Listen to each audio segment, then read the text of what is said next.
Halo semuanya, gimana kabarnya? Semoga kalian baik-baik saja ya. Pada kesempatan kali ini saya akan menceritakan sebuah alur film serial yang berjudul Si.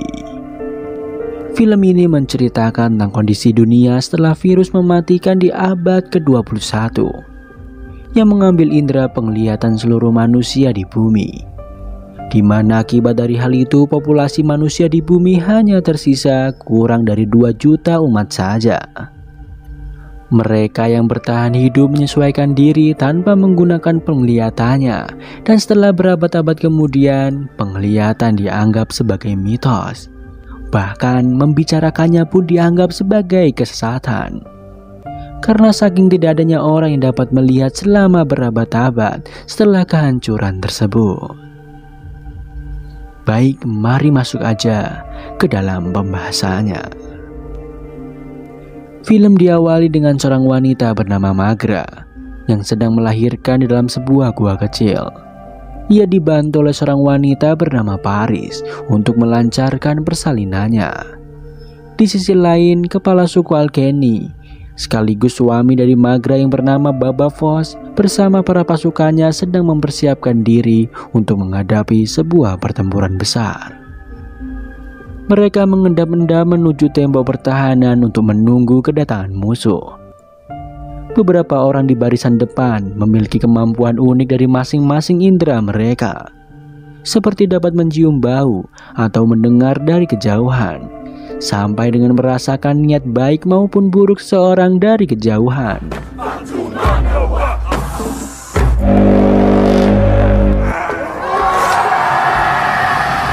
Di sisi lain, sekelompok prajurit pemburu penyihir suruhan Ratu Ken yang dipimpin oleh seorang jenderal bernama Tamachi sedang berjalan menuju ke wilayah suku Alkeni untuk mencari seseorang.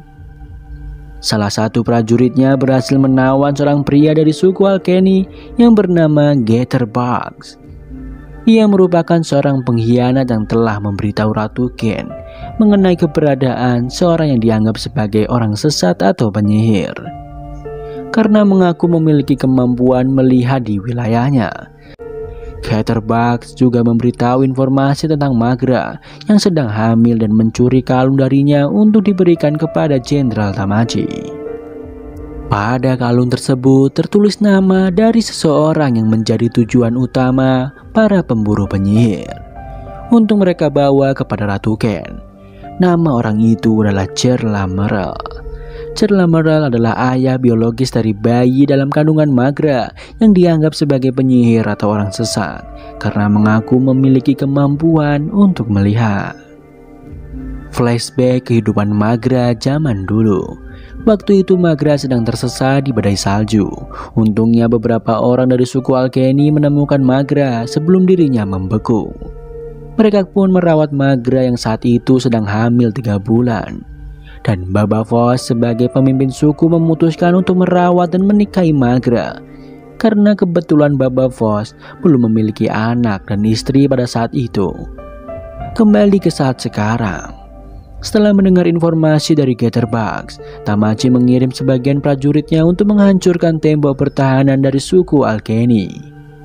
Mengetahui musuh telah berada dekat dengan mereka, Babavos memberikan kode dengan mengetukkan senjatanya ke sebuah batu. Tanda penyerangan dimulai.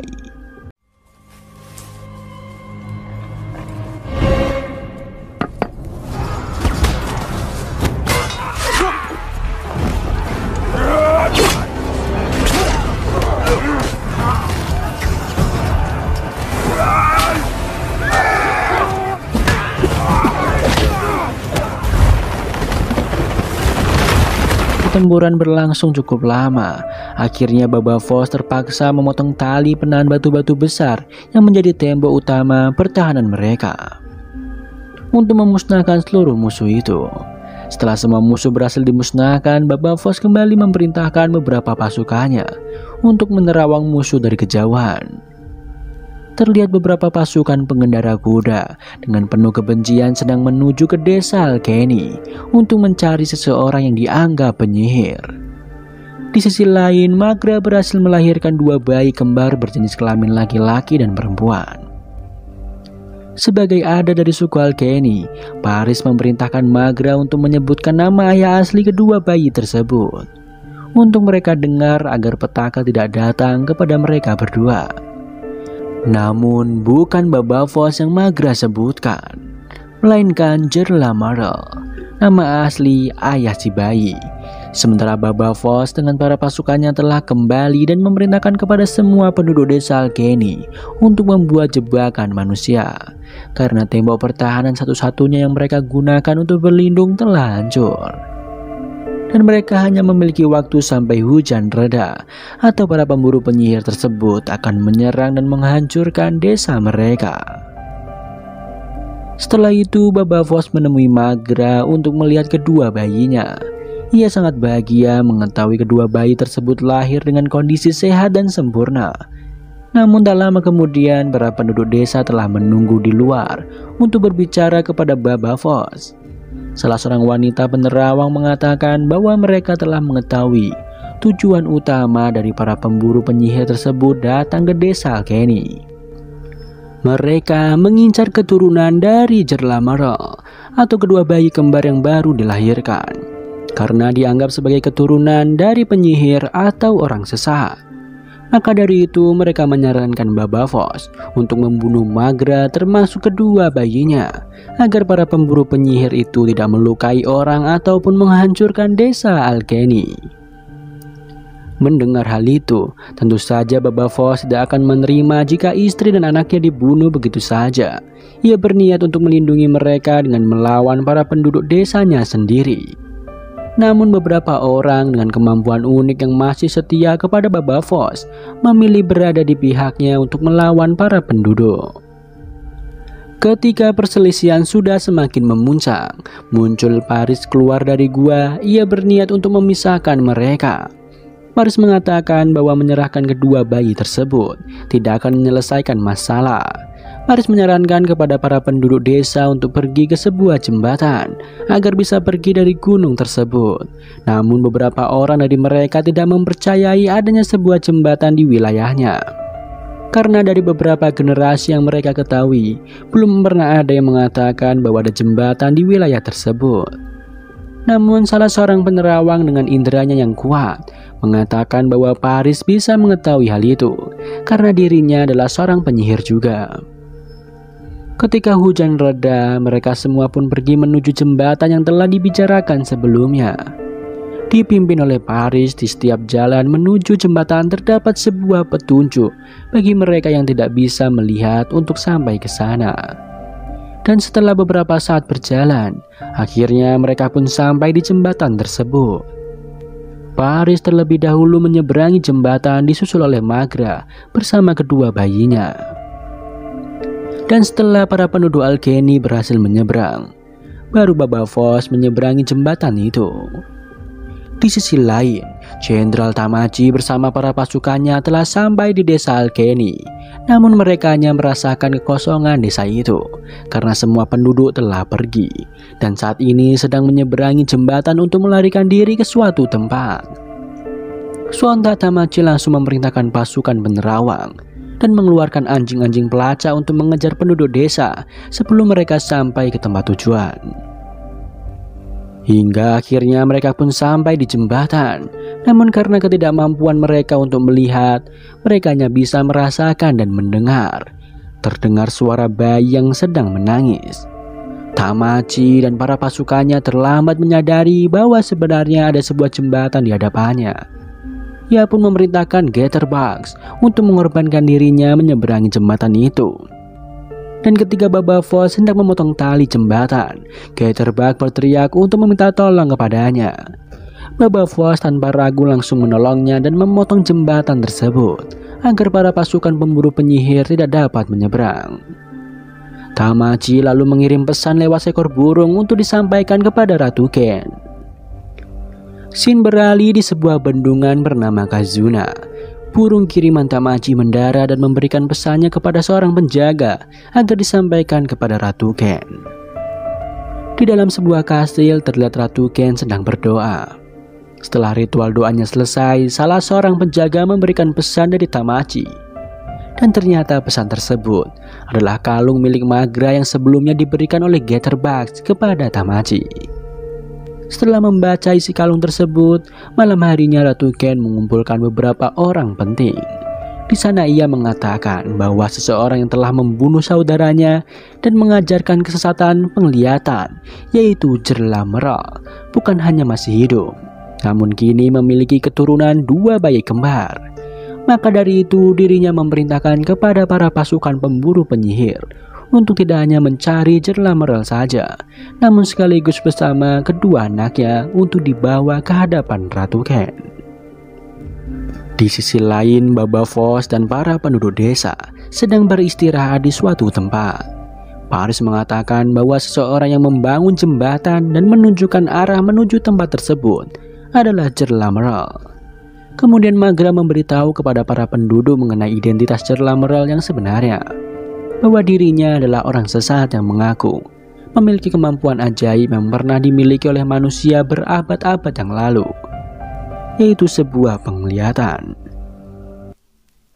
Orang-orang di zaman tersebut sudah lama sekali kehilangan penglihatannya sampai mereka tidak mempercayai adanya indera penglihatan yang pernah dimiliki oleh manusia. Bahkan jika seseorang mengakui hal itu, maka mereka akan dianggap orang sesat ataupun penyihir seperti Jerlamerl. Setelah itu, Paris kembali memimpin para penduduk menuju tempat yang telah diinstruksikan oleh Jerlamerl melewati sungai yang telah dipasang petunjuk olehnya dan air terjun untuk sampai ke sana. Setelah beberapa hari, mereka melakukan perjalanan. Akhirnya mereka pun sampai di tempat tujuan, yaitu sebuah tempat hijau bersih yang telah tersedia binatang ternak untuk menjalani kehidupan sementara, agar para pasukan pemburu penyihir Ratu Ken tidak dapat menemukannya. Paris mengatakan kepada Baba Voss sebagai kepala suku untuk selalu berwaspada, karena suatu saat nanti para pasukan pemburu penyihir tersebut pasti akan menemukan mereka. Lalu ia pun menghilangkan semua petunjuk jalan menuju ke tempat tersebut agar tidak ada orang yang bisa menemukan kehidupan mereka di sana. Keesokannya terlihat Baba Voss yang sedang menggendong kedua bayinya di tengah hutan, berjalan-jalan menikmati udara segar. Ketika sedang meraba-raba sebuah pohon, Baba Voss dikejutkan dengan seekor beruang madu berukuran cukup besar yang membuatnya terjatuh. Beruntungnya kedua bayi masih tetap berada di dalam keranjang.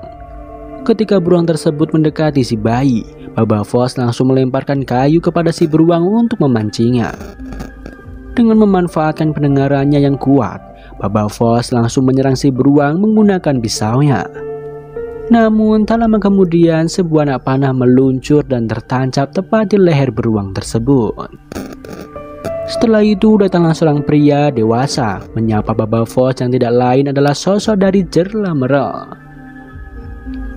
Ia sedang memburu seekor beruang dan hewan buas lainnya yang berada di dekat tempat itu, agar para penduduk desa Alkeni bisa aman dari serangan para hewan buas. Kemudian Baba Voss bertanya kepada Jerlamerl apakah ia akan membawa kedua bayinya. Namun Jerlamerl menjawab bahwa dirinya adalah seorang buronan para pemburu penyihir dan tidak akan aman jika kedua bayi tersebut dibawa olehnya. Maka dari itu ia meminta kepada Baba Voss untuk merawat kedua bayinya. Selain itu Jerlamerl juga memberikan kunci untuk membuka sebuah peti yang tersimpan di dekat air terjun, yang nantinya isi peti itu dapat diberikan kepada kedua bayi tersebut ketika sudah berumur 12 tahun. Jerlamerl mengatakan bahwa isi kotak itu adalah sebuah pengetahuan untuk membangun dunia baru yang lebih baik dari para leluhur mereka yang tidak pernah mempercayai sebuah penglihatan dan menganggapnya sebagai kesesatan. Maka dari itu Jerlamerl bermaksud mengandalkan kedua bayinya untuk mengubah dunia para leluhur yang dipenuhi oleh tahayul menuju ke dunia yang lebih baik yang pernah ada di beberapa abad sebelum virus mematikan menyerang dunia. Setelah itu Jerlamerl kembali pergi dengan memberikan nama kepada kedua bayi tersebut, yaitu Haniwa dan Kofun. Tak jauh dari sana terlihat Jitterbugs menguping pembicaraan Baba Voss dan Jerlamerl. Kemudian ia pun langsung memberitahu bibinya yang bernama Jitterbugs untuk merencanakan sebuah siasat. Di episode sebelumnya diceritakan bahwa Jitterbug adalah seorang pengkhianat dan dia memiliki alasan kenapa dirinya berkhianat. Dahulu ibunya Jitterbug telah dihukum oleh Baba Voss dan Paris dengan cara dibakar karena telah berbuat kesalahan. Dan sekarang dia mempengaruhi bibinya untuk balas dendam kepada Baba Voss dan Paris. Awalnya Jitterbug sudah mengikhlaskan atas kematian adiknya itu. Namun karena bujukan dari Jitterbug, akhirnya mereka berdua pergi ke tengah hutan untuk menemui sosok makhluk yang dijuluki dengan Shadow. Shadow merupakan manusia dengan kemampuan menyembunyikan diri dengan baik. Bahkan seorang penerawang dengan inderanya yang kuat tidak bisa menemukannya. Tujuan mereka menemui Shadow adalah meminta bantuan kepadanya untuk memata-matai Baba Voss dan Paris. Shadow menerima permintaan mereka berdua. Di lain tempat, terlihat Baba Voss memberikan Haniwa dan Kofun kepada Magra. Ia lalu mengambil peti di sebuah air terjun. Kemudian ia memberikan peti dan menyampaikan pesan dari Jerlamerel kepada Paris dan Magra. Shadow yang telah dimintai bantuan untuk memata-matai Baba Voss dan Paris sedang melancarkan tugasnya di pojokan ruangan. Ternyata isi peti tersebut adalah sebuah mainan dan beberapa buku. Baba Voss dan Magra tidak yakin akan mengubah dunia baru dengan benda-benda itu, karena mereka sama sekali tidak mengetahui apa itu buku. Namun berbeda dengan Paris, dia mengetahui dan mengatakan bahwa benda tersebut pernah dimiliki oleh nenek dari nenek buyutnya yang pernah digunakan untuk menceritakan sebuah kisah dan tentunya sumber pengetahuan. Jadi tujuan Jerlamerel memberikan buku-buku itu adalah untuk dibaca oleh Haniwa dan Kofun, karena mereka mewarisi kemampuan melihat seperti dirinya. Setelah semua percakapan berakhir, Paris menyadari keberadaan dari Shadow yang sedang memata-matai mereka. Ia pun langsung memberitahu Baba Voss lewat bahasa isyarat di telapak tangannya. Kemudian Shadow memberikan informasi yang ia dengar kepada Jitterbug lewat sebuah tali atau kalung yang digunakan sebagai alat untuk dibaca olehnya. Namun informasi yang disampaikan oleh Shadow adalah sebuah kebohongan karena dirinya tidak mampu memata-matai Paris lebih dalam, yang notabene adalah seorang penyihir. Namun Jitterbug tidak kehabisan cara agar bisa melenyapkan Paris dan Baba Voss. Dirinya mengirimkan sebuah berita keberadaan suku Alkeni lewat sebuah botol yang dihanyutkan ke sungai dan berharap sampai kepada para pemburu penyihir. Di dalam botol tersebut terdapat sebuah tali yang nantinya akan dibaca oleh para pemburu penyihir. Scene beralih 3 tahun kemudian. Haniwa dan Kofun yang sebelumnya adalah bayi kembar sekarang sudah menjadi balita. Paris dan Magra berniat mengetes mereka berdua dengan tujuan untuk mengetahui apakah Haniwa dan Kofun benar-benar mewarisi kemampuan yang dimiliki oleh Jerlamerel. Paris meletakkan mainan milik Haniwa dan Kofun di salah satu tempat yang tidak diketahui oleh mereka. Kemudian Paris menyuruh untuk mencari dan memberikan mainan tersebut kepada dirinya. Alhasil mereka berdua berhasil menemukan dan memberikan mainannya kepada Paris dengan respon yang sangat cepat. Mengetahui hal itu, Paris dan warga percaya bahwa Haniwa dan Kofun telah mewarisi kemampuan melihat yang dimiliki oleh Jerlamerel. Tak lama kemudian Baba Voss datang dan mereka bertiga membicarakan soal kemampuan yang dimiliki oleh kedua balita itu untuk mereka umumkan kepada penduduk sebagai penerus dunia baru. Namun Magra menyanggah apa yang dikatakan oleh Paris karena Haniwa dan Kofun masih belum cukup umur untuk hal itu. Baba Voss kemudian memberikan saran untuk membuat keputusan mengenai pengumuman tersebut. Ketika umur kedua balita itu telah menginjak 12 tahun seperti yang disarankan oleh Jerlamerel.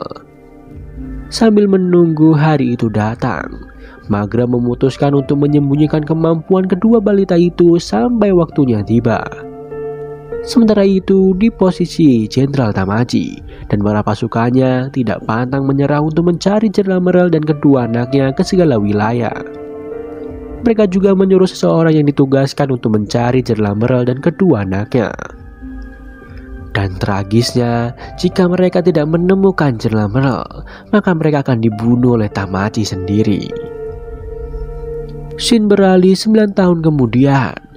Haniwa dan Kofun menginjak umur ke-12-nya dan hari itulah yang ditunggu-tunggu oleh Paris untuk memberikan buku-buku pengetahuan dari ayah asli mereka. Namun sayangnya Magra tidak mengizinkan kedua anaknya tersebut untuk membaca buku. Ia merasa kehidupannya sudah nyaman dan tidak ada tujuan untuk mengubah dunia baru. Namun dirinya memilih hidup di tempat yang aman dan mati dengan tenang di sana. Perkataan Magra itu membuat Paris merasa terkejut karena bisa-bisanya Magra menyepelekan begitu saja apa yang dikatakan oleh Jelamerel sebagai penyelamat mereka dari para pemburu penyihir 12 tahun yang lalu. Dan setelah itu Paris pun meninggalkan Magra. Pada malam harinya, Haniwa dan Kofun menemui Paris untuk menemaninya dan tanpa ragu Paris pun langsung memberikan buku-buku itu. Dan dia mengatakan bahwa buku-buku itu diberikan oleh ayah asli mereka, yaitu Jelamerel. Haniwa dan Kofun merasa ragu dengan apa yang dikatakan oleh Paris, karena yang mereka ketahui mereka hanya memiliki ayah yang bernama Baba Voss. Karena tidak percaya oleh perkataan Paris, Kofun langsung pergi meninggalkannya. Namun Paris memberikan pesan dari Jelamerel kepada Haniwa dan memintanya untuk tidak membicarakan hal itu kepada siapapun. Kemudian Haniwa menemui Kofun dan membacakan pesan dari ayahnya itu. Isi pesan tersebut adalah tentang kemanusiaan yang hidup di dunia beberapa abad lalu. Ketika mereka masih memiliki penglihatan dan memanfaatkannya dengan pikiran, lalu membuat sebuah teknologi. Teknologi berkembang pesat yang akhirnya mereka para manusia menggunakannya untuk saling menghancurkan. Dan beberapa orang dari mereka percaya bahwa penglihatan telah dicabut oleh dewa untuk menyelamatkan bumi. Namun beberapa tahun setelah itu berkah penglihatan kembali diberikan kepada beberapa manusia yang terpilih. Mereka yang diberikan penglihatan telah diinstruksikan untuk membangun kembali dunia baru yang lebih baik. Oleh karena itu, Jelamerel memberikan buku-buku itu kepada Haniwa dan Kofun. Dan ternyata ketika Haniwa membacakan pesan tersebut, Baba Voss mendengar dengan hati yang sedih di luar gubuk. Setelah itu, Paris menemui Baba Voss dan kembali menyarankannya untuk membuat keputusan yang terbaik untuk kedua anaknya. Meskipun Baba Voss memiliki tubuh yang kekar, namun dalam dirinya tersimpan hati yang sangat lembut yang tidak ingin membiarkan kedua anaknya menjalani kehidupan tanpa tujuan, seperti yang dibicarakan oleh Magra. Oleh karena itu, Paris menyarankan untuk tidak memberitahu Magra bahwa Haniwa dan Kofun akan belajar dengan buku-buku yang diberikan oleh Jelamerel. Awalnya Baba tidak ingin membohongi kepada Magra yang tidak ingin kedua anaknya membaca buku-buku itu. Namun Paris mengatakan bahwa itu adalah yang terbaik untuk kelangsungan umat manusia. Pada keesokan harinya, Haniwa dan Kofun menuju ke sebuah air terjun, membawa masing-masing satu buah buku untuk mereka baca di sana. Dan diperlihatkan salah seorang perempuan yang menemukan berita dari Getterbox mengenai keberadaan dari suku Alkeni. Terlihat Jenderal Tamaji yang berjalan masuk menuju ruangan Ratu Ken. 20 tahun sudah bagi Jenderal Tamaji mengabdi kepada Ratu Ken untuk mencari Jelamerel bersama kedua anaknya. Namun kini Jenderal Tamaji telah pasrah. Jenderal Tamaji mengatakan dirinya telah mencari tahu, namun hasilnya nihil. Jenderal Tamaji juga bertanya kepada setiap orang yang ia temui tentang keberadaan Jelamerel dan kekuatan yang dimilikinya. Merasa kecewa kepada Jenderal Tamaji karena telah menyebarkan nama dan kemampuan Jelamerel kepada semua orang, maka dari itu Ratu Ken dengan berat hati akan memutuskan pengeksekusian kepada jenderal setianya itu. Namun Jenderal Tamaji meminta sebuah permohonan agar dirinya sendiri yang memutuskan untuk mengakhiri hidupnya. Jenderal Tamaji memilih untuk bunuh diri karena kegagalannya sebagai seorang jenderal daripada harus dieksekusi. Dengan berat hati Ratu Ken mengabulkan permintaannya. Sementara itu di tempat perlindungan, Baba Voss dan para penduduk desa sedang melakukan sebuah pertemuan untuk mengumumkan sesuatu. Mama atau sesepuh suku Alkena mengumumkan bahwa Soderbak setelah melahirkan bayi dengan wujud bukan seperti manusia. Geterbag dan Soterbugs menuduh Baba Voss, Paris dan Magra lah yang telah mengutuk bayi itu. Namun pada kenyataannya bayi tersebut lahir dengan kondisi seperti itu karena suku darah baru belum ditemukan. Mereka percaya saat kelompok kecil hidup lama bersama di suatu tempat, maka jika mereka melakukan hubungan intim, akan lahirlah sosok bayi dengan kondisi demikian. Maksudnya hubungan sedara. Maka dari itu Mama menyarankan untuk melakukan perjalanan ke sebuah festival tahunan yang berada di luar tempat perlindungan untuk menerima pendatang baru, agar hal itu tidak terulang kembali. Namun Baba Voss tidak mengizinkan mereka untuk pergi ke festival karena keadaan di luar tempat perlindungan tidak akan aman. Di dalam gubuk, Mama menemui Baba Voss untuk meyakinkannya agar melakukan perjalanan ke festival. Jika tidak, Mama dan para penduduknya akan melakukan perjalanan tanpa Baba Voss dan Paris. Paris mempertimbangkan dan mengatakan bahwa akibat jika mereka para penduduk desa pergi tanpa Baba Voss sebagai pendamping, mereka akan mengundang para pemburu penyihir untuk datang ke tempat itu. Magra menyarankan untuk mendampingi penduduk desa menuju ke tempat festival, karena hanya itu jalan satu-satunya yang terbaik. Scene beralih di kastil Ratu Ken yang telah bersiap menantikan kematian dari Jenderal Tamaji sedang menerima pesan dari pengabarnya. Ternyata pesan tersebut adalah berita yang sebelumnya dibuat oleh Geterbugs dan ditemukan oleh salah seorang penduduk dari Ratu Ken. Dan sekarang berita tersebutlah telah sampai ke tangan yang seharusnya tidak boleh sampai kepadanya. Setelah membaca isi berita tersebut, Ratu Ken seperti mendapat pencerahan untuk kembali mencari Jela Merel dan kedua anaknya.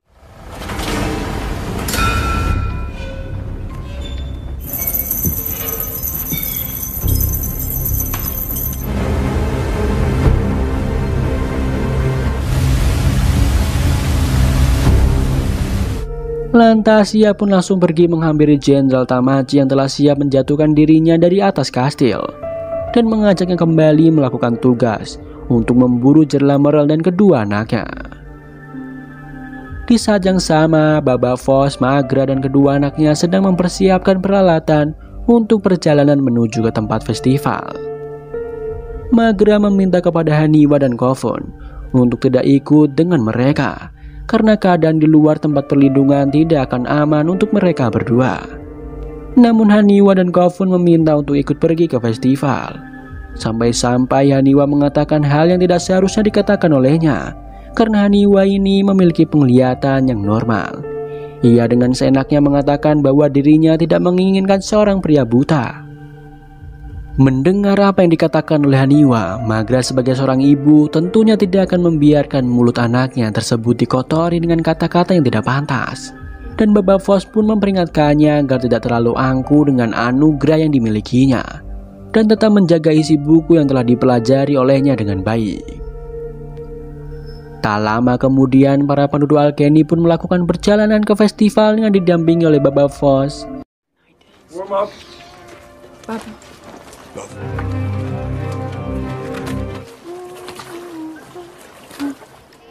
Look at that wheel. Dan singkat cerita, pada malam harinya mereka pun sampai di tempat festival. Haniwa dan Kofun menemukan sesuatu hal yang belum pernah mereka lihat seumur hidupnya, yaitu sebuah pasar malam yang penjualnya adalah orang buta. Dan tentu pembelinya adalah orang buta juga. Sampai akhirnya di suatu tempat, mereka berdua melihat seorang pendeta, api dewa dan para pengikutnya sedang mengikat beberapa orang yang dianggap sebagai penyihir untuk mereka bakar di sana. The Witchfinder is here. Behold!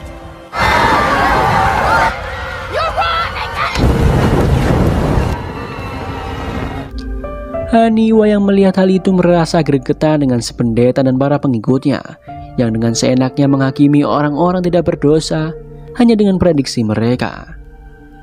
Begitu juga dengan Kofun yang merasa tidak tahan, langsung pergi seorang diri meninggalkan tempat festival untuk memuntahkan isi perutnya setelah apa yang ia lihat sebelumnya. Sementara itu di tempat festival, para suku Alkeni sedang melakukan sebuah upacara.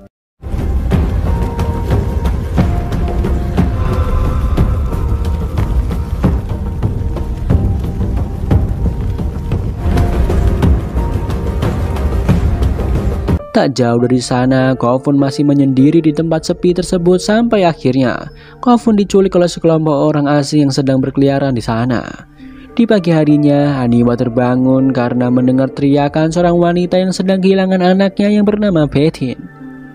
Salah seorang penduduk mengatakan bahwa yang menculik anak wanita tersebut adalah seorang pemburu budak. Pemburu budak adalah sekelompok orang yang sering menculik anak remaja untuk mereka jual kepada pembeli. Mendengar hal itu, Haniwa langsung memberitahu Baba Voss dan Magra bahwa Kofun telah lama tidak kembali dan kemungkinan Kofun telah diculik oleh pemburu budak. Kemudian Haniwa bersama Baba Voss, Magra dan Paris segera mencari Kofun dengan mengikuti asap dari para pemburu budak. Dengan mengandalkan penglihatan dari Haniwa, mereka berjalan melewati hutan di antara bangkai-bangkai mobil untuk mengikuti jejak asap tersebut.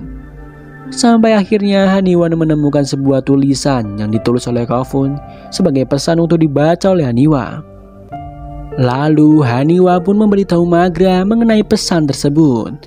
Magra merasa heran mendengar Haniwa bisa membaca dan Kofun bisa menulis.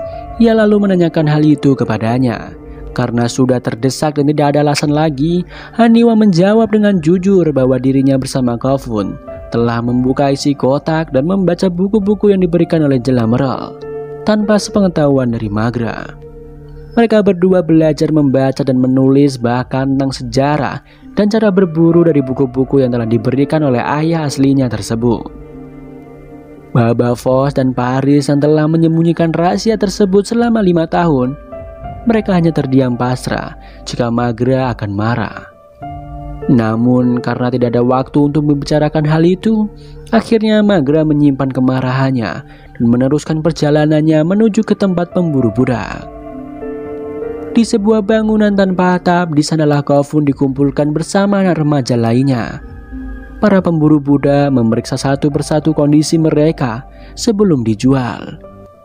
Di sana juga Kofun bertemu dengan seorang wanita remaja yang bernama Betin yang sebelumnya dicari oleh ibunya. Kembali ke Baba Voss, Magra, Paris, dan Haniwa, mereka hampir sampai di tempat pemburu budak, di mana Kofun sedang ditahan di sana. Namun Baba ternyata telah mengetahui tempat tersebut terlebih dahulu. Sebuah fakta mengejutkan pun terdengar oleh telinga Magra, Paris, dan Haniwa bahwa Baba Voss dulunya adalah seorang pemburu budak seperti ayah dan kakeknya. Maka dari itu dirinya mengenali tempat tersebut. Meskipun dari kejauhan dan tanpa melihat, berbeda dengan sekarang. Dulu Baba Voss memiliki sisi jahat dalam dirinya sebagai seorang penculik dan penyiksa bagi mereka orang-orang yang akan dijualnya. Kemudian Baba Voss berniat untuk menjemput Kofun seorang diri, karena dirinya akan mengubah kembali kepribadiannya seperti beberapa tahun lalu yang haus darah untuk sementara. Dan Baba Voss tidak ingin ada satu anggota keluarganya yang melihat betapa puasnya sisi jahat dalam dirinya itu. Awalnya Haniwa meyakinkan Baba Voss untuk ikut bersamanya, namun Baba Voss tetap tidak memperbolehkannya hingga akhirnya ia pun pergi seorang diri menuju bangunan tua tersebut. Langkah pertama, Baba Voss menahan seorang penjaga yang telah ditugaskan di sana. Kemudian dia masuk ke dalam bersama penjaga tersebut. Dan setelah sampai di sana, Baba Voss lalu membantai semuanya.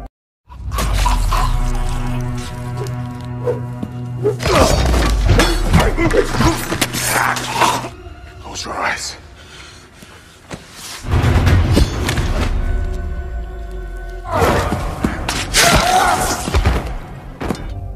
Setelah membantai semua para anak buah dari pemburu budak, akhirnya Baba Voss akan melawan pemimpin pemburu budak yang bernama Wax. Mendengar Wax sedang menyentuh putranya, Baba Voss tanpa segan langsung menusuknya hingga sekarang. Belum puas, Baba Voss lalu menusukkan pedang tajamnya ke dalam mulut Wax. Setelah itu ia menebas leher Wax hingga tewas. Ketika satu orang di antara pemburu budak tersebut masih hidup dan akan menyerang Baba Voss, dari jauh sebuah anak panah meluncur dan tertancap tepat di leher orang itu. Ternyata itu adalah ulah dari Haniwa. Kemudian mereka pun keluar dan Magra yang merasa lega karena anaknya telah kembali langsung memeluknya. Namun kebahagiaannya terhalang ketika Magra mengingat bahwa kedua anaknya tersebut telah membohonginya. Mereka telah membuka isi peti yang diberikan oleh Jela Merle tanpa memberitahunya terlebih dahulu. Magra pun pergi meninggalkan mereka dan berjalan pulang seorang diri. Sesampainya di rumah, Haniwa dan Kofun menemui Magra untuk berkata jujur kepada ibunya itu. Kofun mengatakan semua hal yang dipelajari dalam buku-buku tersebut, semua hal yang dipelajari dalam festival, dan semua hal yang dipelajari selama 17 tahun, tidak ada yang membuatnya ingin pergi dari sana. Namun berbeda dengan Haniwa yang terlalu dalam mempelajari buku soal senjata dan kemampuan, dirinya merasa cukup atas apa yang ia miliki. Hal itu membuat Haniwa malah ingin pergi dari sana. Namun dia mengatakan bahwa dirinya masih sangat menyayangi Baba Voss dan Magra. Bahkan dirinya pun takut akan mulut besarnya tersebut yang sering mengatakan hal-hal yang membuatnya merasa tinggi. Ia lalu memutuskan untuk menceritakan soal Jela Merle kepada mereka. Namun sebelum itu, Magra meminta kepada Baba Voss untuk memanggilkan Paris karena mereka berlima harus berkumpul di sana. Dan ketika Baba Voss berjalan menuju ke tempat Paris, dia mendengar suara dari seorang prajurit dari arah air terjun yang ternyata itu adalah pasukan pemburu penyihir yang dipimpin oleh Jenderal Tamaji. Diperlihatkannya rombongan pemburu penyihir yang menuju ke tempat perlindungan suku Alkeni. Di dalam sebuah gubuk terlihat Magra sedang mengambil barang berharga peninggalan ayahnya untuk dibawa pergi dari sana.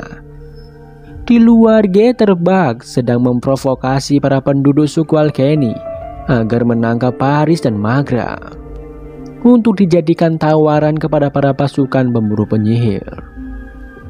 Baba Voss memberikan isyarat kepada sahabatnya yaitu Arka untuk segera pergi ke sungai. Kemudian Kofun langsung menyergap Geterbag agar perhatian para penduduk suku Alkeni bisa teralihkan. Akhirnya Paris, Magra, Haniwa, dan Kofun didampingi oleh Baba Voss dan kedua sahabatnya segera pergi meninggalkan tempat perlindungan untuk menuju ke sungai. Di tengah hutan, satu orang penduduk suku Alkeni yang bernama Baulayan datang untuk ikut dengan mereka. Kemudian Kofun memukul Geterbag dan meninggalkannya di sana. Haniwa menyarankan agar Kofun membunuh Geterbag, namun karena Kofun memiliki hati yang lembut, ia memutuskan untuk memukulnya saja, lalu meninggalkannya. Sesampainya di sungai, ternyata di sana sudah terdapat rakit yang telah dibuat oleh Baba Voss sebelumnya. Kofun merasa takjub melihat apa yang telah dibuat oleh ayahnya itu, karena ia tahu mustahil bagi seorang yang tidak bisa melihat membuat sebuah rakit. Baba Voss sudah memiliki firasat akan kedatangan dari para pemburu penyihir. Maka dari itu ia telah mempersiapkan rakit tersebut dari jauh-jauh hari. Scene beralih di tempat perlindungan. Jenderal Tamaji dan para pasukannya telah mengepung para penduduk suku Alkeni. Jenderal Tamaji meminta kepada para penduduk untuk berlutut kepadanya, namun tidak dengan Mama yang berusaha membela sukunya sendiri. Dia menjelaskan bahwa di tempat tersebut tidak terdapat seorang penyihir ataupun kedua anak dari Jela Merle. Mendengar hal itu, Jenderal Tamaji marah dan membunuh Mama dengan menusukkan pisau ke lehernya. Tak lama kemudian, Geterbag datang dan menunjukkan arah kemana Haniwa dan Kofun pergi. Jenderal Tamaji dan para pasukannya pergi ke arah sungai dengan dipandu oleh Geterbag. Hingga akhirnya Baba Voss dan yang lainnya terkepung oleh para pasukan pemburu penyihir. Namun karena mereka semua adalah orang buta, sehingga tidak satu pun dari mereka yang menyadari keberadaan dari Baba Voss dan yang lain.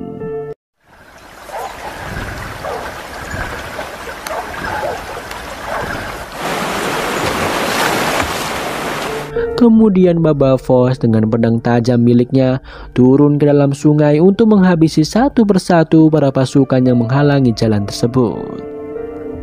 Pertarungan pun tak terelakkan lagi, hingga salah seorang sahabat Baba Voss yang bernama Matal berhasil dibunuh oleh para pemburu penyihir. Begitupun dengan sahabat Baba Voss yang bernama Arka, ia juga telah dibunuh oleh para pasukan pemburu penyihir.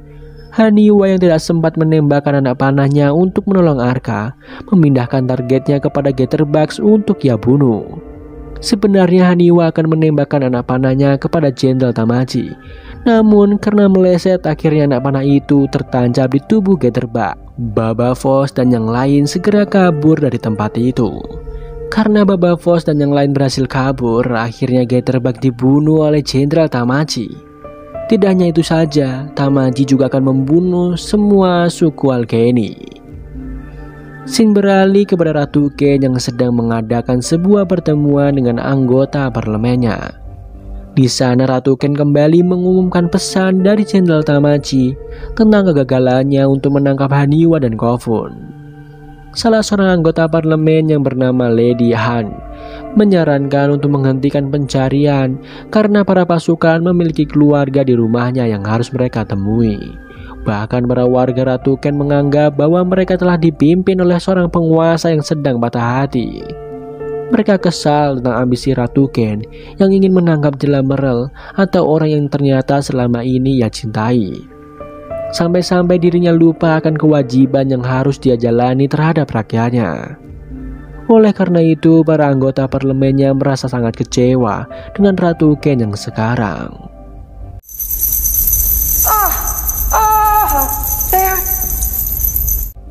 Di saat yang sama, Paris sedang memberikan pesan terakhir yang diberikan oleh Jela Merel untuk kedua anaknya. Pesan tersebut adalah sebuah catatan yang tentunya hanya bisa dibaca oleh Haniwa dan Kofun. Isi pesannya adalah rentangan yang akan mereka lewati untuk menemui Jela Merel dan membangun sebuah kerajaan baru ketika mereka telah berhasil menemuinya. Karena pesan tersebut, Haniwa, Magra, Kofun, Paris, dan Baba Voss berdebat soal Jela Merel. Hingga akhirnya Baba Voss memutuskan voting untuk mengambil keputusan secara adil. Baba Voss memberikan pilihan antara keluar dari sungai untuk mencari tempat perlindungan atau terus berlayar mengikuti petunjuk dari Jela Merel.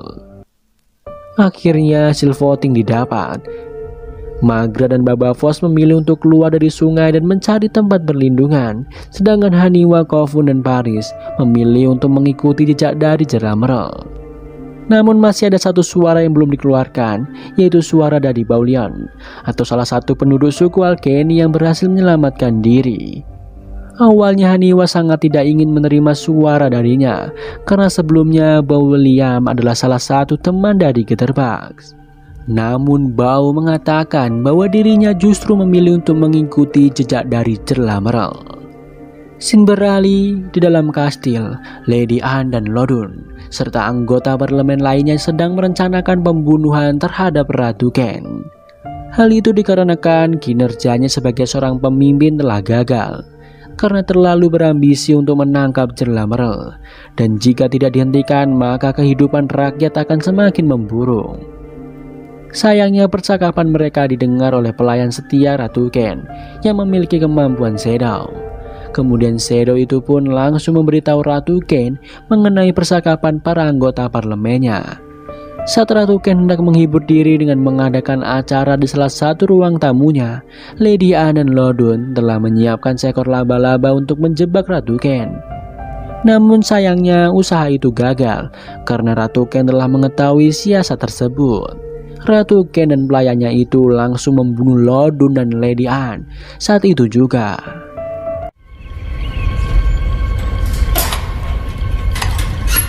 City wanted me to die.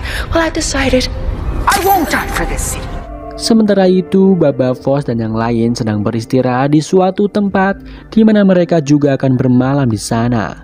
Layaknya seorang ibu yang baik, Magra menemani Haniwa dan mengajaknya mengobrol tentang kehidupannya nanti.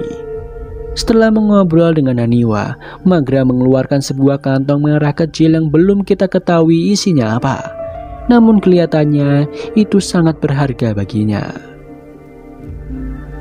Pada malam harinya ketika Kofun sedang berjaga, dari kejauhan seperti ada yang mengintai mereka di semak-semak.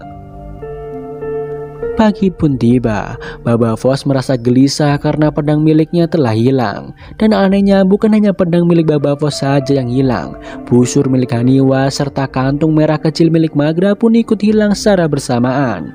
Hal itu membuat Magra merasa sangat gelisah karena telah kehilangan benda paling berharganya itu. Melihat hal itu, Haniwa memutuskan untuk mencarinya. Namun Baba Voss tidak mengizinkannya karena situasinya berbahaya jika mereka tidak memiliki senjata. Hingga akhirnya Kofun pun melihat seorang yang telah mencuri barang-barang mereka sedang berdiri dari jauh di antara pepohonan. Namun sayangnya bayang-bayang itu tidak terlihat jelas, dan tak lama kemudian orang itu langsung menghilang. Kembali kepada Ratu Ken, pelayannya telah mengabarkan bahwa para rakyatnya sedang berdemo karena kematian dari Lord Dun dan Ladian yang telah dibunuh oleh Ratu Ken. Untuk sementara ini, penjaga masih bisa mengatasi rakyat yang marah. Namun tentu saja lama-lama para penjaga pasti akan kewalahan. Oleh karena itu, Ratu Ken pergi ke sebuah ruang pengoperasian mesin bendungan. Ia lalu mematikan satu persatu mesin yang ada di sana. Karena mesin dimatikan, air yang seharusnya mengalir melewati bendungan sekarang harus terhambat di luar tembok. Dan lama-kelamaan akan mengakibatkan kehancuran pada bendungan tersebut. Hal itu ia lakukan agar semua rakyatnya yang sedang berdemo di luar kastil akan tertimpa oleh hancurnya bendungan tersebut. Sepertinya Ratu Ken telah kehilangan kendali. Ratu Ken mengatakan bahwa dirinya akan pergi menemui cinta sejatinya atau cinta khayalannya, yaitu Cerlah Merle yang ia tunggu-tunggu tidak kunjung datang kepadanya. Diawali dengan diperlihatkannya kehancuran dari kastil Ratu Ken yang disebabkan oleh ketidakmampuannya dalam mengurusi rakyatnya. Kastil tersebut dibiarkan hancur menimpa para warga Ratu Ken yang tinggal di daerah bendungan. Sementara itu Ratu Ken dan pelayan setianya itu pergi dengan delman miliknya.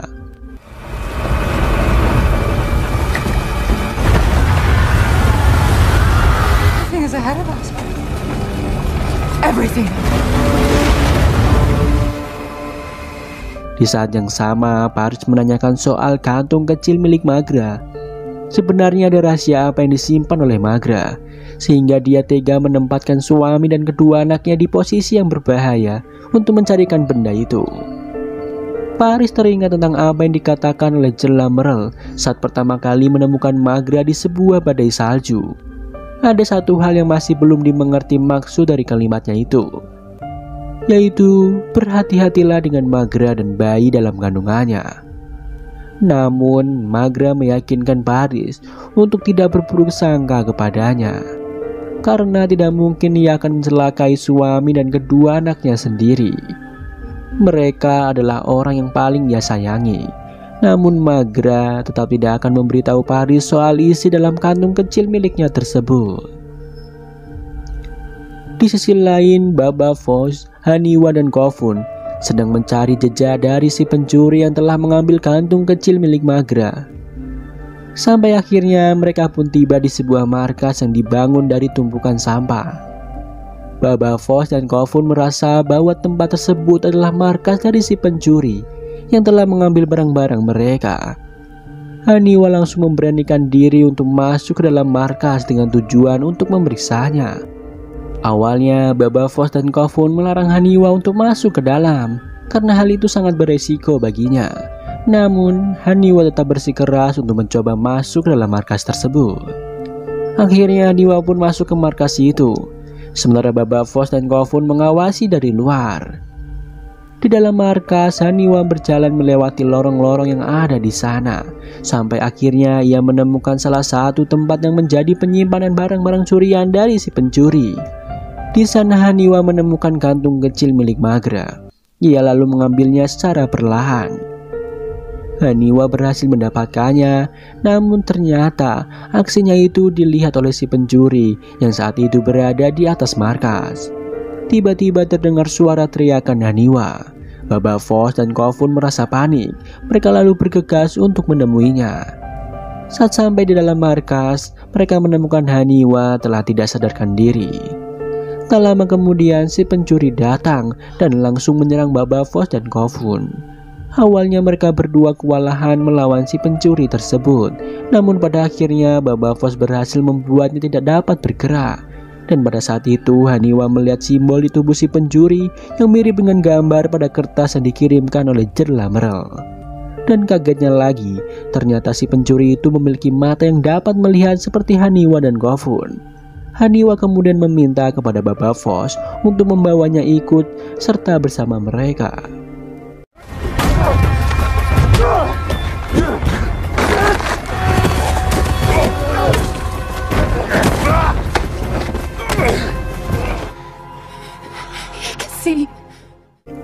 Scene beralih, terlihat Ratu Ken bersama pelayan setianya sedang beristirahat di sebuah tempat dekat perairan. Di sana mereka berbincang sebentar sampai akhirnya Ratu Ken merasa lapar. Ia pun memanggilkan kusirnya untuk menyediakan makanan. Namun setelah lama menunggu, Pak Kusir tidak kunjung datang menghampirinya. Ratu Ken lalu mencari kusirnya. Saat Ratu Ken fokus mencari Pak Kusir, pelayan setianya yang bernama Nyeri tidak dibuat sadarkan diri oleh seseorang. Ratu Ken terus berjalan tanpa menyadari bahwa pelayannya itu telah tidak bersamanya lagi. Tak lama kemudian Ratu Ken menemukan kusirnya yang telah mati. Setelah itu datang dua orang asing yang mendekatinya. Salah satu dari kedua orang itu menodongkan pisau ke lehernya. Ratu Ken baru menyadari bahwa pelayan setianya itu telah tewas. Kedua orang asing tersebut tidak langsung membunuh Ratu Ken karena mereka menyukai jari-jarinya yang begitu halus. Mereka pun membawa Ratu Ken. Kembali kepada Magra, dirinya sangat senang suami dan kedua anaknya telah berhasil kembali membawakan benda paling berharganya itu. Paris menyadari bahwa mereka datang dengan membawa si pencuri yang telah diminta Haniwa untuk ikut bersamanya.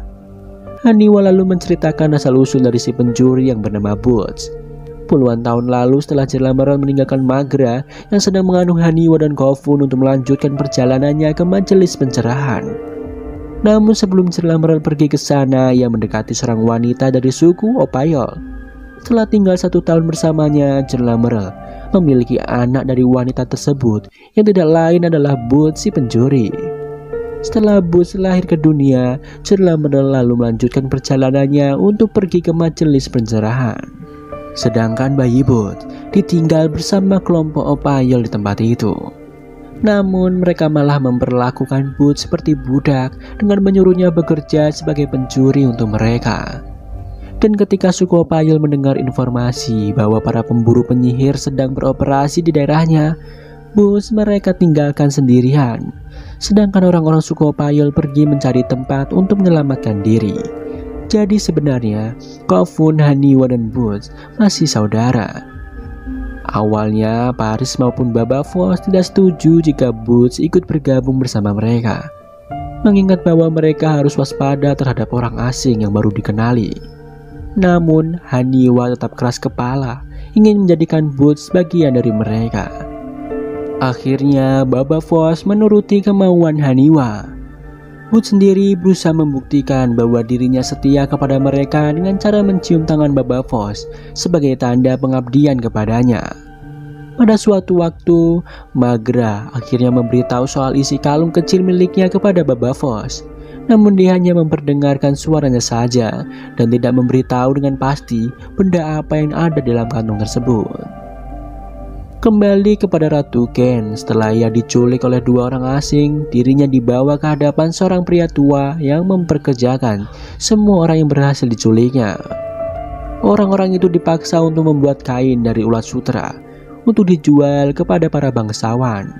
Mengetahui Ratu Ken memiliki jari yang begitu halus, pria tua itu merasa bahwa Ratu Ken akan sangat cocok untuk dipekerjakan. Awalnya Ratu Ken berontak karena ia tidak terima. Bagaimana bisa seorang wanita bangsawan sepertinya diperlakukan seperti itu? Namun pria tua itu mengatakan jika cara berbicara Ratu Ken mengingatkan dirinya saat berada di wilayah Kanjua atau wilayah kekuasaan Ratu Ken yang dulu ketika sedang menjual kain di sana. Sepertinya pria itu tidak menyadari bahwa orang yang berada di tawanannya itu adalah Ratu Ken yang dianggapnya sebagai ratu hina. Pria tua itu menganggap Ratu Ken asli adalah seorang penasehat Ratu Ken. Namun pria itu tidak peduli siapapun orangnya, dia tetap akan dipekerjakan sama seperti yang lain. Kembali kepada Baba Voss dan yang lain, ketika mereka hendak pergi melanjutkan perjalanan, ternyata perairan mengalami surut, sehingga mereka harus menunggu sampai air itu naik. Tak lama kemudian Paris merasakan sesuatu dari kejauhan. Ternyata salah satu dari pasukan pemburu penyihir telah sampai di dekat mereka berada. Mereka semua pun langsung bergegas pergi dari sana tanpa mengeluarkan suara. Ketika sampai di tengah hutan, mereka berbagi tugas untuk menghadapi para pemburu penyihir. Baba Voss menyuruh Haniwa untuk membawa Magra dan Paris ke tempat yang aman. Haniwa lalu membawa mereka berdua bersembunyi di dalam pohon. Sementara Baba Voss, Kofun, Bow, Lian, dan Boots akan menghadapi para pasukan pemburu penyihir secara perlahan. Mereka berempat bertarung melawan para pasukan, termasuk Haniwa yang tidak ingin hanya dia menjaga Magra dan Paris.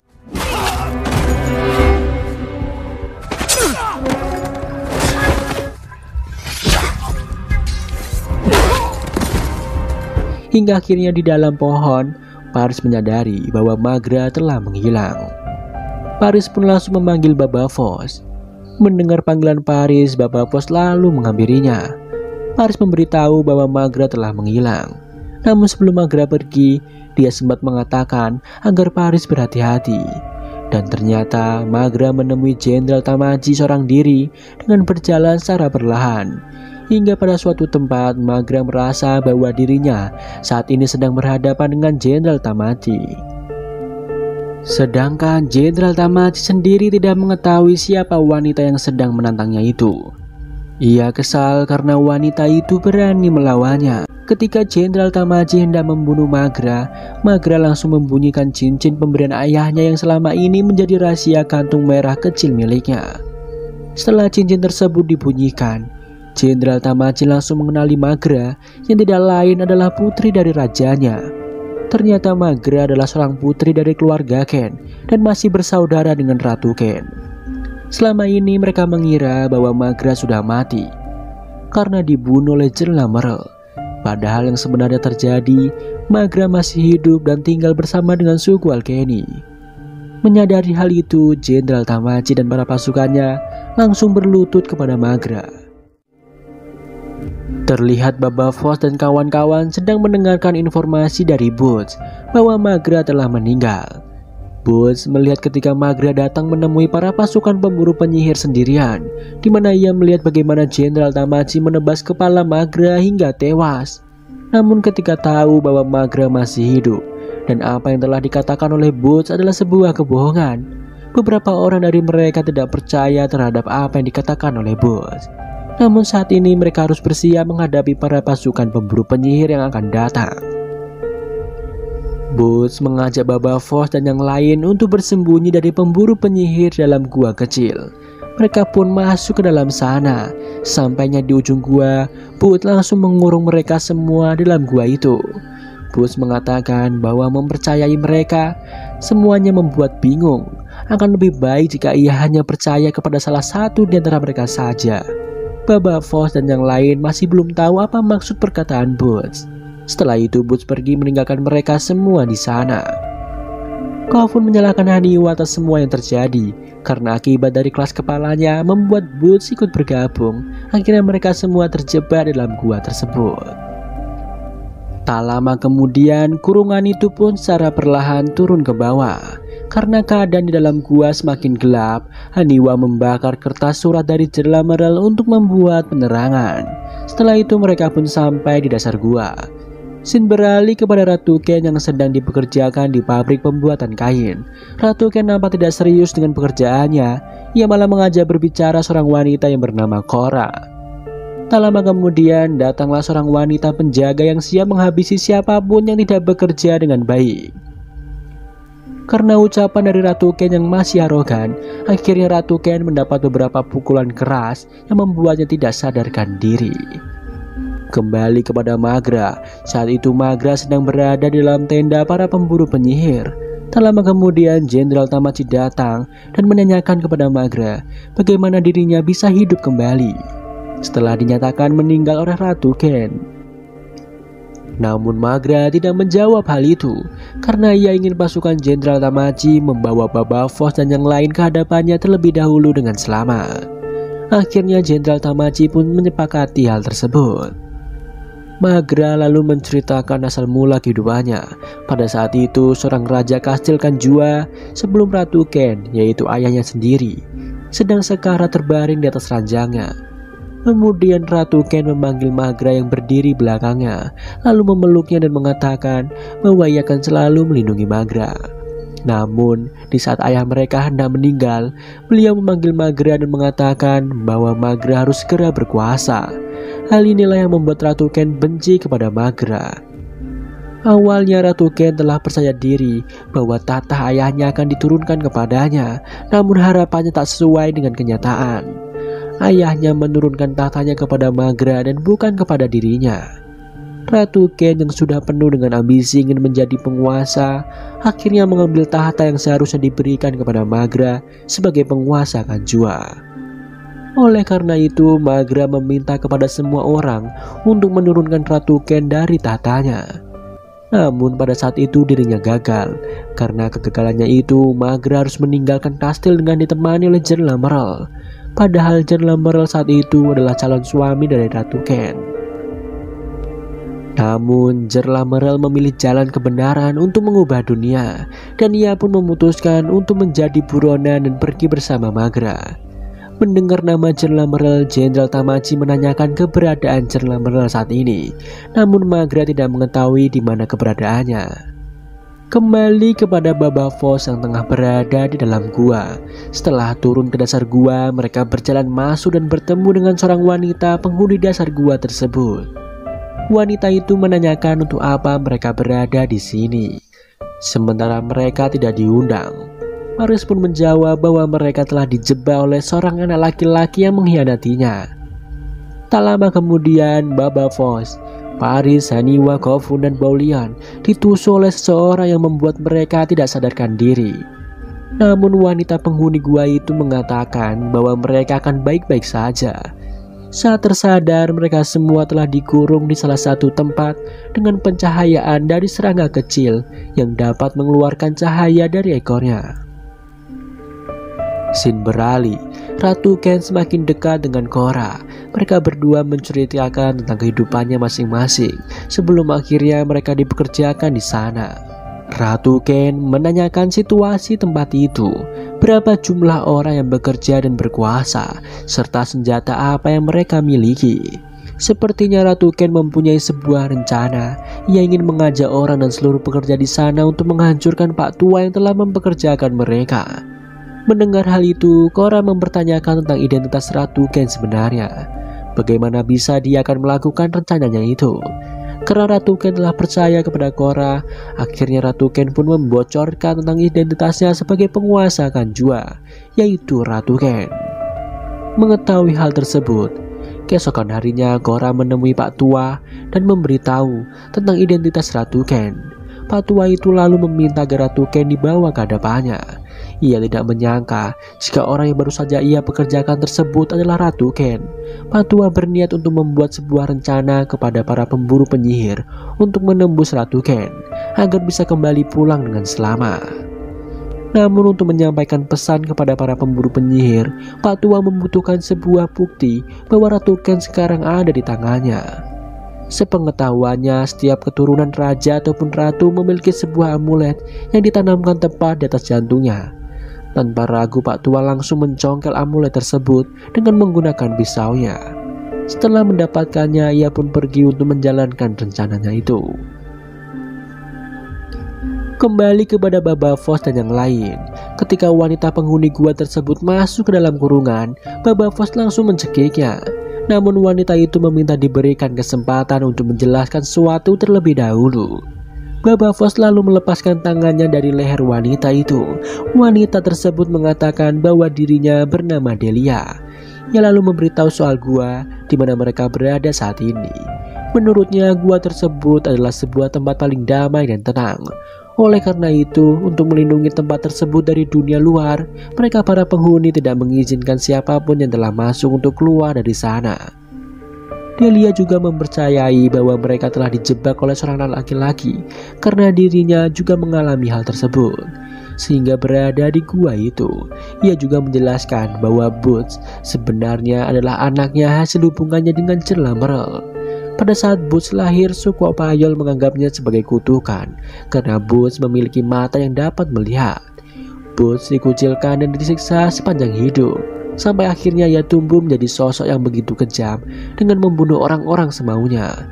Maka dari itu Delia akan membebaskan mereka dan meminta mereka untuk membunuh Boots jika mereka kembali bertemu dengannya. Haniwa dan Kofun mengatakan bahwa dirinya akan memenuhi permintaan wanita tersebut. Belum keluar, Haniwa melihat sebuah tempat yang paling indah yang belum pernah ia lihat sebelumnya. Saat Kofun mengajak Haniwa untuk segera pergi, salah seorang penghuni tempat tersebut menyadari bahwa mereka akan kabur dari sana. Sampainya mereka di lift, para penghuni tersebut berlari untuk mengejar Baba Voss dan yang lain. Dahlia lalu kembali masuk ke dalam untuk menghambat pergerakan mereka semua. Mereka semua lalu masuk ke dalam lift, kecuali Baba Voss yang harus menarik tuas untuk menggerakkan liftnya. Ketika Delia sudah kewalahan menahan para penghuni gua, Baba Voss harus bertarung dengan mereka sambil menahan tuas agar lift tersebut bisa tetap berjalan.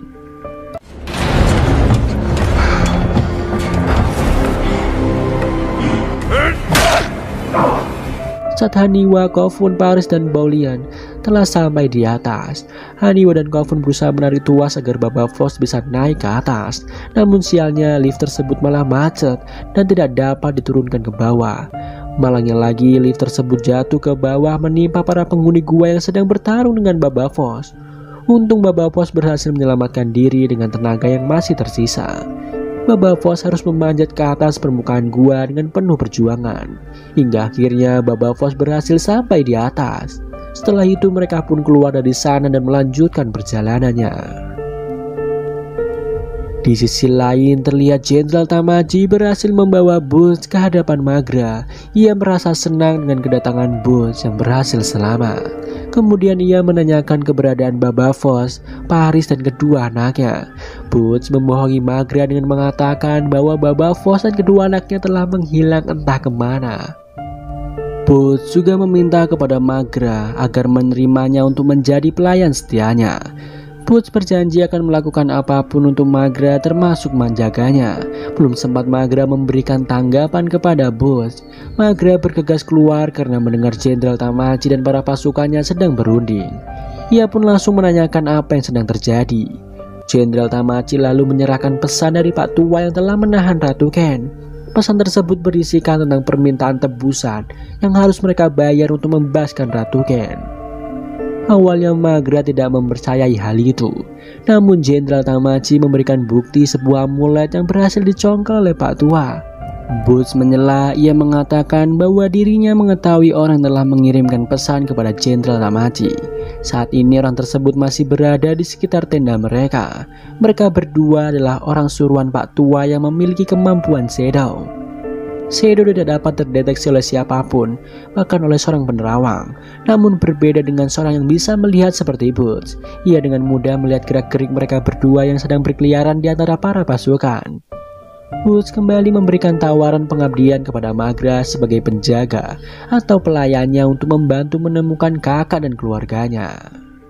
Lihat Jenderal Tamaji yang sedang menyandra seorang shadow yang telah ditangkapnya.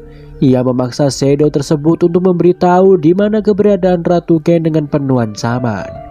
Akhirnya shadow tersebut memberitahu tempat Pak Tua di mana Ratu Ken disiksa. Jenderal Tamaji lalu masuk ke dalam tenda dan mengatakan bahwa mereka akan bersiap untuk menjemput Ratu Ken. Namun sebelum itu Jenderal Tamaji ingin menyelesaikan beberapa hal terlebih dahulu. Pertama, dirinya sangat senang karena Boots telah membantu menangkap kedua shadow yang mengirimkan pesan dari Pak Tua sebelumnya. Namun karena Jenderal Tamaji adalah seorang pemburu penyihir, otomatis Boots benar harus dibunuh karena dirinya memiliki mata yang dapat melihat. Namun Maghra melarang Jenderal Tamaji untuk membunuh Boots karena dirinya berada dalam perlindungan Maghra. Tak lama kemudian mereka pun pergi dengan membawa Boots ikut serta ke tempat Pak Tua.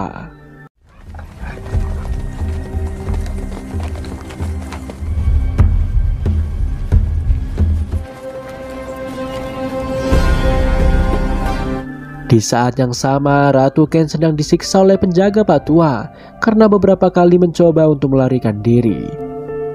Pria tua tersebut mengatakan bahwa sebelum Jenderal Tamaji dan para pasukan pemburu penyihir datang untuk menembus Ratu Ken, ia akan membuat peraturan. Selama cincin Ratu Ken berbunyi, maka penjaga itu akan memukulinya, dan Ratu Ken pun tetap menyembunyikan cincin tersebut. Bahkan ia membunyikannya dengan sengaja. Di sisi lain terlihat Baba Voss dan yang lainnya sedang berusaha untuk berjalan di atas salju. Tak lama kemudian sampailah mereka di suatu tempat untuk beristirahat dan bermalam di sana. Ketika sedang tidur, Baba Voss terbangun karena mendengar suara teriakan dari seseorang. Keesokan harinya mereka pun melanjutkan perjalanan ke tempat Cerla Merah. Mereka berjalan di antara tumbuhan lavender. Tiba-tiba saja Paris muntah di tengah perjalanan. Ia mencium bau yang sangat busuk. Saat diperiksa, ternyata sumber bau itu adalah bangkai dari mayat yang digantung di sebuah tiang kayu yang sudah membusuk. Pada tiang tersebut terdapat sebuah pesan yang berbunyi, dunia baru dan dewa baru ada di hadapan mereka. Masuklah dan temukanlah kematian di sana. Mereka semua mengira bahwa pesan tersebut dibuat oleh Cerla Merah. Awalnya Kofun merasa ragu untuk melanjutkan perjalanan. Namun mereka sudah terlalu jauh jika harus berbalik arah dengan semua pengorbanan yang telah dilakukan. Scene beralih, terlihat Boots yang sedang melihat posisi Pak Tua dan beberapa penjaga yang ada di sana untuk dijadikan informasi agar Tamaji dapat menyusun rencana penyelamatan Ratu Ken dengan lancar. Ia pun melaporkan situasi itu kepada Jenderal Tamaji. Setelah semua titik dari penjaga telah ia ketahui, Jenderal Tamaji mengatakan harus ada satu orang yang dapat menyelinap dan membunuh semua penjaga tanpa diketahui oleh orang-orang yang ada di sana. Dengan begitu, Ratu Ken bisa diselamatkan. Awalnya Boots meminta untuk mengambil peran membunuh semua penjaga tersebut dengan tidak bersuara. Namun bagi Jenderal Tamaji, itu adalah tugasnya sebagai tanda pengabdiannya kepada sang ratu. Oleh karena itu, Jenderal Tamaji langsung bertindak menghabisi semua penjaga Pak Tua. Ketika hendak membunuh seorang penjaga terakhir, Jenderal Tamaji salah sasaran sehingga menimbulkan suara yang diketahui oleh penjaga tersebut. Namun pada akhirnya ia pun bisa membunuhnya. Pak Tua yang mendengar teriakan dari penjaganya langsung mencari pisau untuk melindungi diri. Namun sebelum ia dapat menemukan pisaunya, Korra menusuk Pak Tua tersebut. Saat Pak Tua itu terjatuh, Ratu Ken langsung mencekiknya hingga tewas. Ternyata Korra memberitahu identitas Ratu Ken kepada Pak Tua tersebut bukan tanpa sebuah alasan.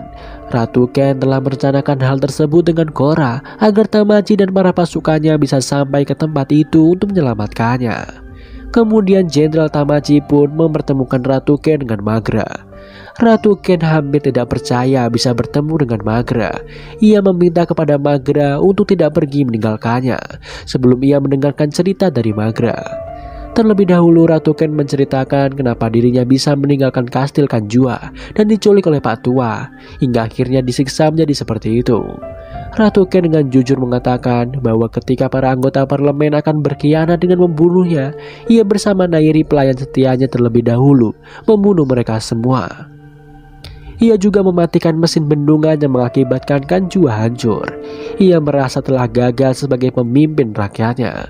Begitu juga dengan keluarga dari para pasukan pemburu penyihir yang seharusnya mereka temui, sekarang telah tiada. Jenderal Tamaji yang mendengar hal itu merasa kecewa kepada Ratu Ken karena telah menjalankan perintahnya selama 20 tahun. Para prajurit itu sekarang harus kehilangan keluarga mereka karena ulah Ratu Ken. Kembali kepada Baba Voss dan yang lain, setelah berjalan cukup jauh, mereka pun sampai di tengah hutan. Ketika hendak mulai melanjutkan perjalanan, Baba Voss merasa ada yang tidak beres di hadapannya. Begitupun dengan Paris. Namun Haniwa meminta terus melangkah untuk melanjutkan perjalanan, karena dari penglihatannya tidak ada apapun yang menghambat mereka semua.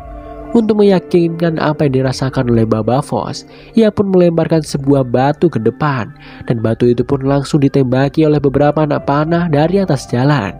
Dengan begitu mereka telah mengetahui bahwa di jalan tersebut terdapat jebakan suara yang dijaga oleh beberapa pemanah yang siap memanah siapapun orang yang melewati jalan itu. Baba Voss meminta kepada Kofun untuk menunjukkan arah keberadaan dari si pemanah. Baba Voss lalu melemparkan senjatanya sampai salah satu di antara mereka terjatuh. Ketika Haniwa hendak mengambil busur dan pedang milik si pemanah, Baulayan meminta agar ia saja yang mengambil benda tersebut, karena dirinya bisa berjalan tanpa mengeluarkan suara. Saat Baulayan telah berhasil mengambil kedua senjata itu, naasnya salah satu anak panah terjatuh sehingga mengeluarkan suara yang memancing para penjaga untuk memanah Baulayan. Haniwa langsung beranjak untuk menolong Baulayan, dan secara tidak sengaja Kofun memanggil Haniwa pada saat itu. Mendengar nama itu, salah satu penjaga datang karena mengetahui bahwa kedatangan Haniwa dan Kofun telah ditunggu oleh Jenderal Merle di majelis pencerahan. Penjaga itu memberitahu peraturan di sana bahwa hanya Haniwa dan Kofun yang dapat masuk dan menyeberangi sungai untuk tiba di tempat Jenderal Merle.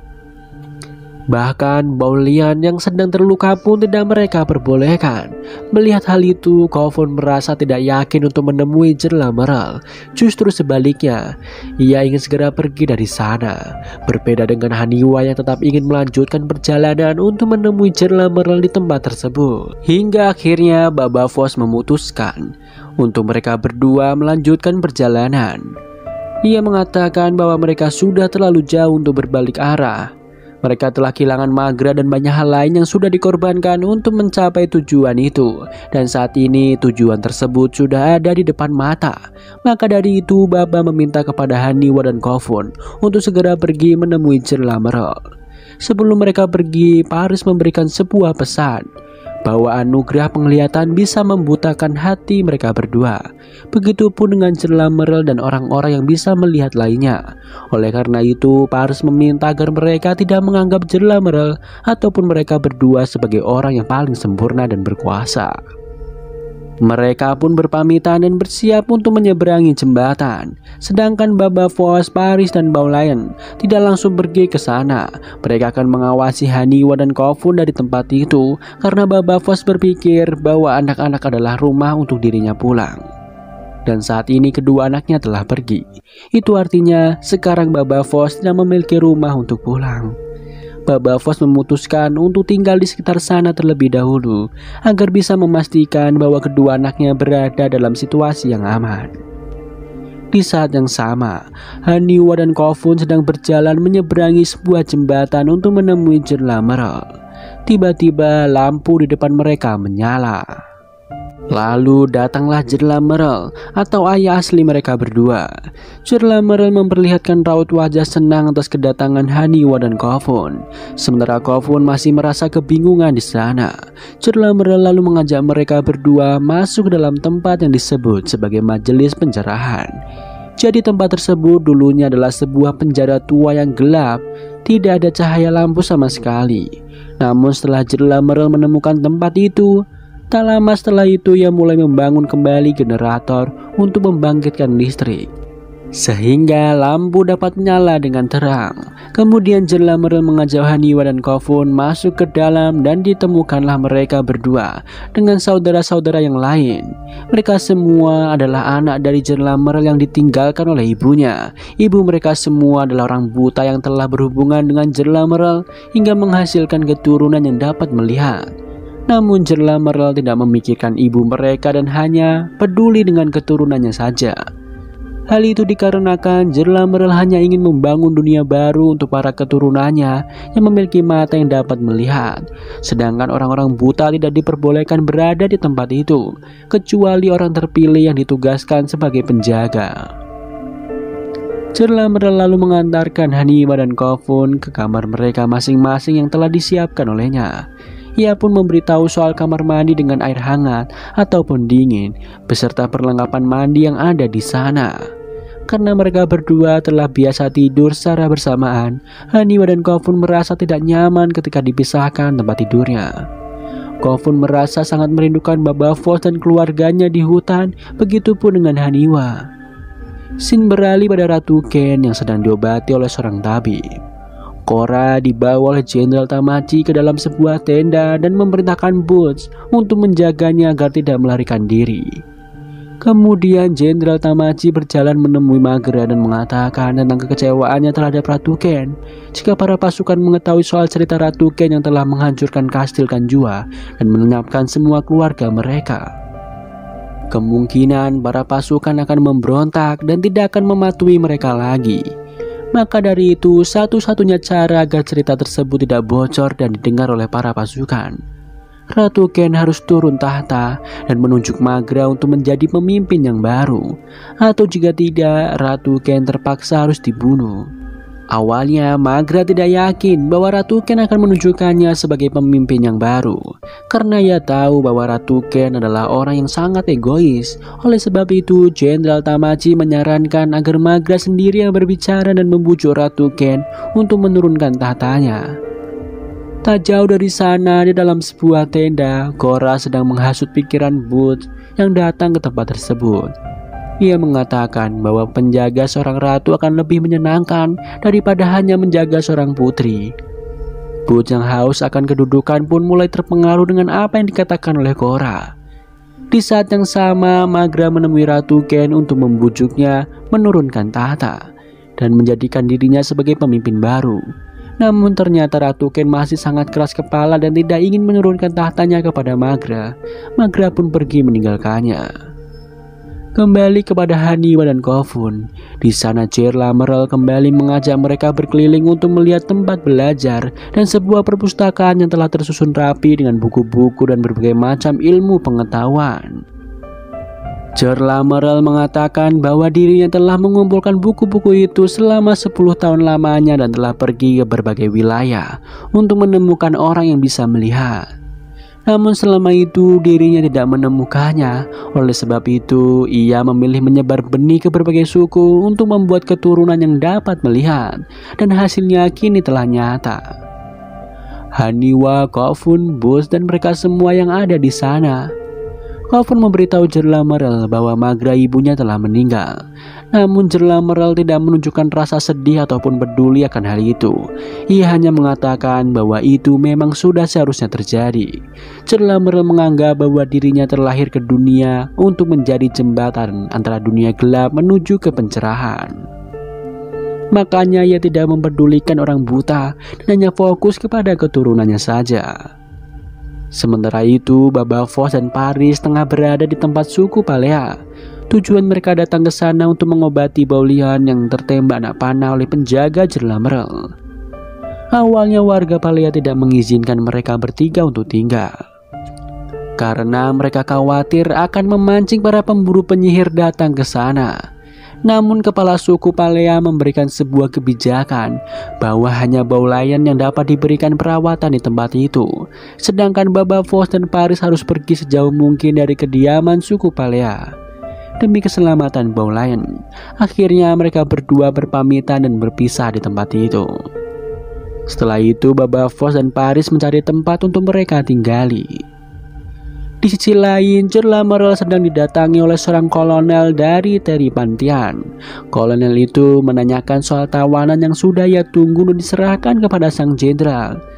Ternyata tawanan yang mereka maksud adalah kedua anak dari Baba Voss, yaitu Haniwa dan Kofun. Jerla Merle bingung mengapa jenderal sangat menginginkan anak dari Baba Voss. Namun kolonel itu tidak tahu apa-apa. Dia hanya menjalankan tugasnya saja. Jerla Merle lalu memutuskan menyerahkan Haniwa untuk dibawa pergi ke Teripantian. Ternyata dari sisi ruangan, Kofun mendengar pembicaraan mereka. Tiba-tiba Ola mendatang dan langsung memukul kepala Kofun hingga tak sadarkan diri. Tak jauh dari sana terlihat Haniwa sedang bercermin. Tiba-tiba Ola datang dari belakang lalu membekapnya. Kejadian yang menimpa Kofun dan Haniwa itu dirasakan oleh Paris dalam tidurnya hingga terbangun. Saat Kofun tersadar, dirinya sudah dikurung di suatu ruangan kecil. Ketika ia melihat ke jendela, nampak dari luar Haniwa sedang digotong oleh asisten kolonel untuk dibawa ke Teripantian. Jerla Merle merasa tidak karuan dengan situasi yang menimpanya sekarang.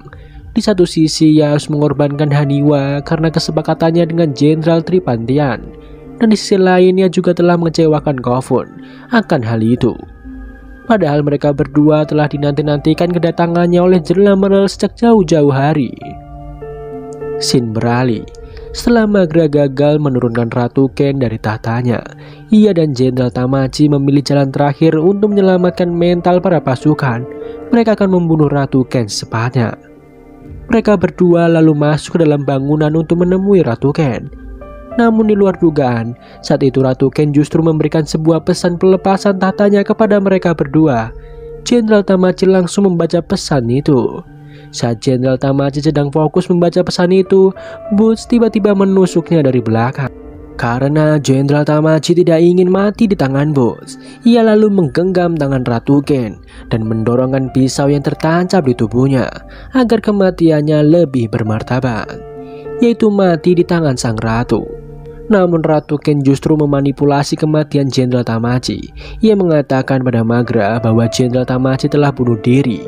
Magra tidak menyadari keberadaan Boots yang telah menusukkan pisau kepada Jenderal Tamaji karena dirinya tidak bisa melihat. Ternyata Boots kembali berkhianat terhadap Magra. Ia berpindah menjadi penjaga Ratu Ken karena terhasut oleh omongan Korra. Dirinya telah merencanakan pembunuhan terhadap Jenderal Tamaji bersama dengan Ratu Ken tanpa diketahui oleh Magra. Beberapa saat kemudian, Ratu Ken menemui pasukannya mengatakan bahwa Jenderal Tamaji telah meninggal karena bunuh diri sebagai seorang jenderal dan mulai sekarang ia dan adiknya yang akan memimpin mereka. Magra lalu memerintahkan pasukannya untuk menuju ke Jalan Lavender mencari keluarganya. Mereka pun pergi dari sana setelah membakar bangunan di mana mayat Jenderal Tamaji berada. Kembali kepada Kofun, ia didatangi oleh Jenderal Merle dan berkata bahwa dirinya terpaksa mengorbankan Haniwa karena kesepakatannya bersama Jenderal Tripantian yang telah melindungi tempat dan keluarga Jenderal Merle dari Ratu Ken. Dan bukan hanya itu saja, beberapa tahun ke depan Jenderal Merle bersama beberapa pasukan Tripantian juga akan menaklukkan Ratu Ken. Oleh sebab itu, sebagai timbal balik dari Jenderal Merle kepada sang jenderal, ia harus menyerahkan Haniwa. Jenderal Merle pun marah dengan apa yang dilakukan Kofun. Ia lalu memerintahkan kepada penjaganya untuk menembak Kofun di luar tempat tersebut. Kofun lalu dibawa oleh dua penjaga untuk dieksekusi di tempat yang telah diperintahkan oleh Jenderal Merle. Saat mereka hendak menembakkan pistolnya ke kepala Kofun, dua orang penjaga tersebut langsung dibunuh oleh Baba Voss. Setelah itu Baba Voss menyelamatkan Kofun dan mereka berdua kembali masuk untuk membunuh Jenderal Merle yang telah berkhianat. Mereka berdua menyelinap masuk ke dalam bangunan. Sampainya di dalam, mereka berbagi tugas. Kofun pergi ke tempat pengoperasian generator, sementara Baba Voss akan mencari Jenderal Merle yang bertarung dengannya. Baba Voss pergi mencari Jenderal Merle ke perpustakaannya. Tak lama kemudian terdengar suara Jenderal Merle. Dirinya mengatakan bahwa Haniwa telah diserahkan kepada sang jenderal yang bernama Edo Voss. Ternyata Edo Voss adalah saudara dari Baba Voss. Oleh sebab itu Edo Voss sangat menginginkan anak Baba Voss. Mendengar hal itu Baba Voss sangat marah. Setelah 17 tahun penantian Haniwa dan Kofun untuk dapat bertemu dengan Jenderal Merle, hanya pengkhianatan yang mereka dapatkan. Mereka berdua pun bertarung di sana. Dalam pertarungan tersebut, Jenderal Merle lebih unggul karena memiliki penglihatan. Namun orang yang memiliki penglihatan hanya dapat melihat di tempat yang terdapat cahaya. Itulah tujuan Baba Voss meminta Kofun pergi ke tempat pengoperasian generator, yaitu untuk mematikan listriknya agar semua ruangan yang ada di sana menjadi gelap. Dengan begitu Jenderal Merle tidak akan bisa melihat apa-apa. Sedangkan Baba Voss yang sudah terbiasa dengan kegelapan, tentu saja ia akan memanfaatkan inderanya yang kuat untuk mengidentifikasi keberadaan dari Jenderal Merle. Ketika pertarungan mereka telah sampai di lorong, Olaman datang dengan membawa senjata api yang siap ditembakkan kepada Baba Voss. Belum sempat Olaman menarik pelatuknya, dari belakang muncul Kofun dan memukulnya terlebih dahulu. Sedangkan Baba Voss yang mendapatkan kesempatan langsung menusuk mata Jenderal Merle hingga buta. Karena baginya itu adalah pelajaran untuk seseorang yang merasa angkuh dengan anugerah penglihatan yang dimilikinya. Setelah itu mereka berdua meninggalkan Jenderal Merle yang merintih kesakitan dengan kebutaan yang baru dialaminya. Baba Voss dan Kofun segera keluar dari tempat tersebut dan menemui Paris di jembatan. Mereka lalu berjalan masuk ke dalam hutan, dan setelah sampai di suatu tempat, Baba Voss menanyakan kepada Kofun apa yang ia lihat di hadapannya. Di sana Kofun melihat menara yang tinggi seperti tulang para dewa. Baba Voss dan Paris merasakan keberadaan Haniwa di sana. Baba Voss mengatakan bahwa mereka akan mencari dan mendapatkan Haniwa kembali. Dan film Si Season 1 selesai.